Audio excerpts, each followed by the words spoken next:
Here's an AMI This Week shortcut with Grant Hardy. If you want answers, sometimes you just have to ask questions, am I right? As someone who's totally blind, I'm more than happy to dispel myths people have about blindness, answer any questions they have, but most adults are just way too shy to ask their questions, which is what's great about kids. They are uninhibited and uncensored, at least until their parents shush them. Which is why we're here at Grandview Elementary to present to a grade 6-7 split class with teacher Jeff Lynch. Okay, I think we are ready to start. After a warm welcome from Jeff and his class, I was raring to go. Firstly, I talked about the basics, like asking the class if they know what a cane is for. Sometimes you can actually kind of tell, like if you're coming up to a wall just by the echo. You know how if you put your hands right in front of your face, it like changes the echo? Okay, now our classroom's haunted. Yeah, so you can sort of learn to hear walls and stuff like that, but really I would probably run into a lot of things and fall off curbs and stuff. But luckily I have this, so that if I was about to run into this chair, let's say, my cane would make contact with it and then I would know that there's something in front of me. Next, it was time to talk about Braille and technology. I explained how I use a Braille note taker to type and read Braille, and we passed around my Braille business card for the class to see. I was sure I could stump the kids with a question of my own, but I got an amazing response.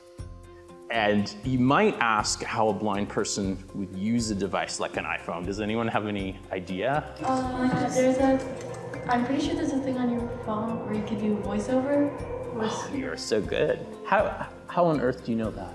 Well, on my phone, if you triple click the home button, it turns to How on earth do you know that? I'm so impressed. life hacks. Ooh, Life hacks.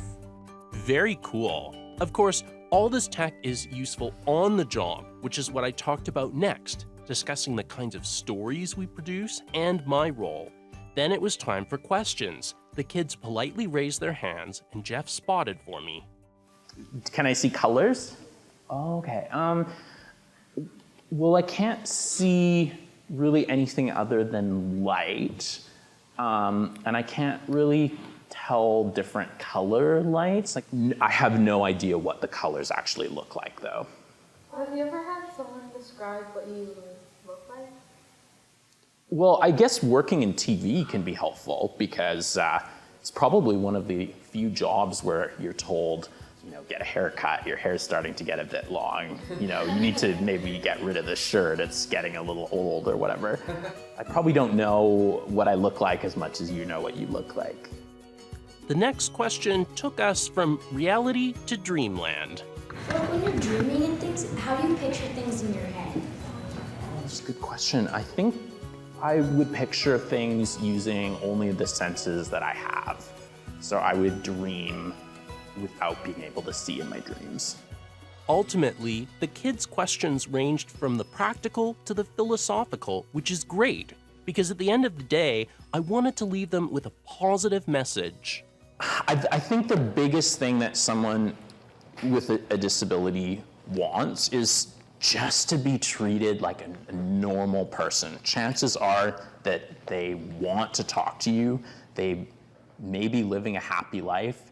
Most people don't want you to feel sorry for them.